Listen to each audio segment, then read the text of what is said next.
Hey, hello, YouTube. Yes, I haven't made a video in a while. I'm getting over, I guess a little cold.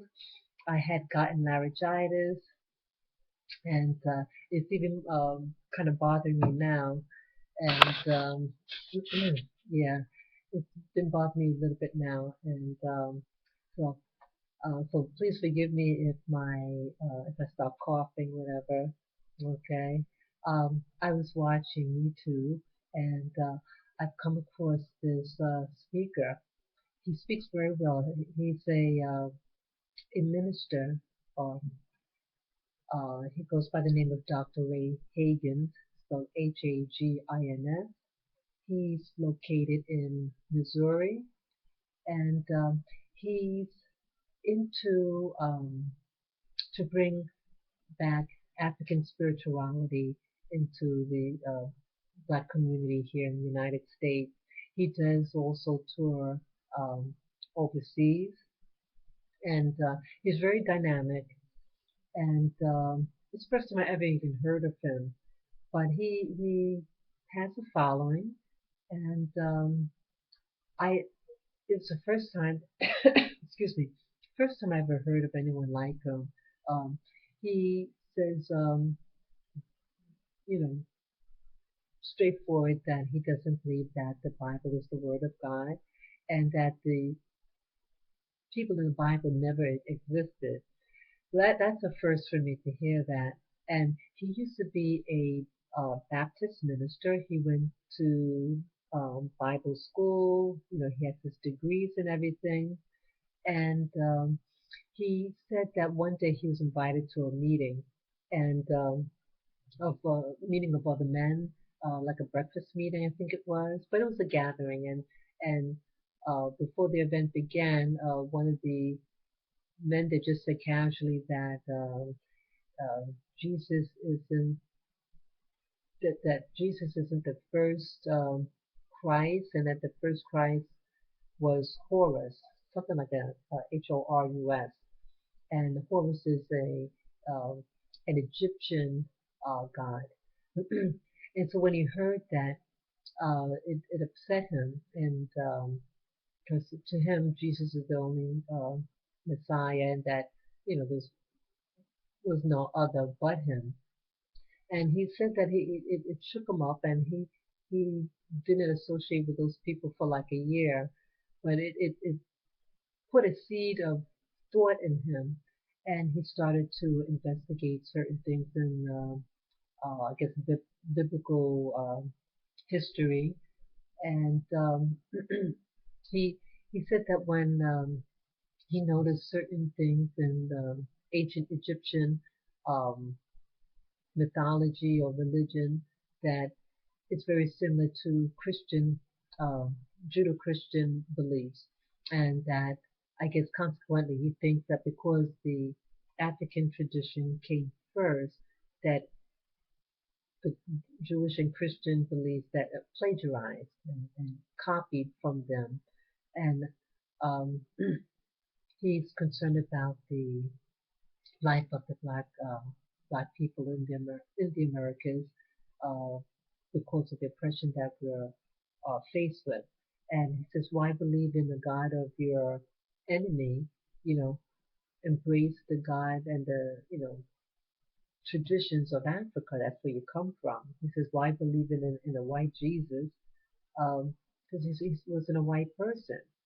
Um, so it just continued his search, and so he does this full time now, and he opened up a different type of religious institution, an African village, he calls it, something like that. And again, he's located in Missouri, and he has his following, and he teaches them, I guess, the history of these people. And I'm thinking, just because something is from Africa, I mean, if you don't come directly from that particular culture, that it's almost like a worship of that continent. That Africa could be all of, some people might think Africa is all of that landmass in the South, including Europe and Asia. I mean, it's how you want to divide up something, you know. You could think of your terms in, because society says, okay, this piece of land it has to have this type of people, and this and that, and Europe has to have this type, and then Asia, you know, people, human migration. And I don't think we should fall in love with the continent for the sake of that it's the continent. You know, there's so many different nationalities and people there in Africa. But I do agree with them that, we should understand, excuse me, we should understand our history. We should know our history so that what had happened to us in the past won't happen again. We do need to uh, fellowship more with one another as Black people. We need to help one another. And so I think that's his, Pastor Hagins is, ultimate goal. Um, he does say that the Bible it is it's just literature and it's not the Word of God, and that the people in the Bible, old or new, they never existed. So that is a new concept for me to hear that. And one of the things that stood out to me was, you know, he, I think at the name of the video that he was on, I should have wrote that down so I could have you refer to it. But he mentioned about like um, people call themselves Christians aren't really Christians. They're Paulinians, meaning that you're a follower of Paul, and that Paul's the one that wrote most of the, the, the letters, the Pauline epistles, as they call it. That it's just something he wrote, and he based that on when I mean what he wrote, meaning that his doctrines rather than Jesus's doctrines.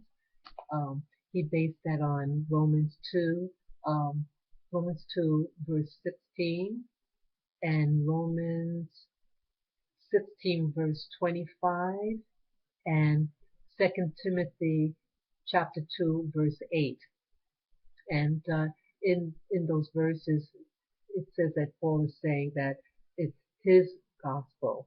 And but how I read it, that not that he's saying it's my gospel, meaning his message, excuse me, but he's relating the message of Jesus, you know.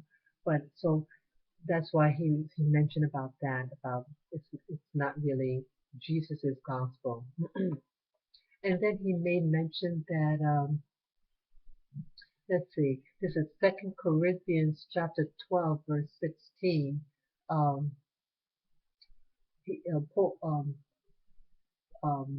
the Apostle Paul is I think in that sense with Second Corinthians 12 verse 16, Paul is being sarcastic, and he's saying, look, that I was being crafty and deceitful to you. But I thought was being sarcastic, and then following that verse, he's saying, look, what I did, and um, he's the questions that he poses after that statement were just rhetorical questions, meaning that not questions that he's looking for an answer, but it's just to provoke thinking, that he's trying to awaken people. Not that, but Dr. Ray Hagins was actually saying, see, don't trust Paul. See, even he said, don't trust him, and that's not what uh, the Apostle Paul was saying. So I thought, out of all his message, I thought that particular one was I had to say it nicely. Um, it was a distortion, and that if he has his doctorate, I'm sure he can read and comprehend. And for you to read something and say, "Oh, see, he's saying this," and he's not saying that. I mean, it's basic reading comprehension, and he could see, I think most people would see that that verse. He's fed up with the people that he's addressing this letter to, and he's just trying to wake them up and uh, try to point that what's going on. Not that he say, hey everybody, please don't trust me. I'm not good for you. No, that's not what he's trying to say. So for him as a minister of his new faith, I thought it would be um, distorting truth to those people who do not read that verse. And I had my Bible with me at the time. I said, he's saying a lot of things that are really out there. Let me get a pen and paper and just write down those things that he made mention of.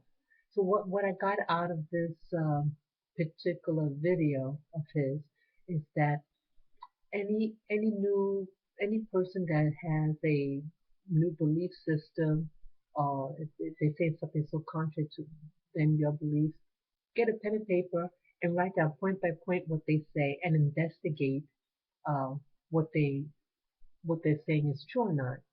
So if I didn't do that, I would have pretty much just have like a doubt about the scriptures. I do hold the scriptures as the word of God, but I am searching and I want to know what really is true. And I can't just go by someone just saying, well, see, it's not true. It's no historical evidence, you know. So, I have to do my homework also. We all do. But I'm just saying that anyone who says a statement, get a pen and paper and read. Sometimes someone can quote what someone is saying, but things could be said, um, pulled out of context. That means, let's say he reads a verse, but the verse has something above it and below it, and um, it has a meaning based on the context that it is sitting in. So if you just pull something, you just pull something, and if it's um, not put in the right context, you're actually distorting what it's really being said. So that's my point. And go check him out, and let me know what you think about what I have to say, and regarding uh, those verses regarding whether it's Apostle Paul's, what he meant by his gospel. Does he mean Christ's gospel, or him just relating the message? Is it attributed to himself, or is it attributed to Jesus? And regarding what was that last point I made mention of, um, whether Paul is just being sarcastic when he mentions in the Second Corinthians uh, chapter 12, verse 16. So let me know what you think. So take care and enjoy your day. Bye bye.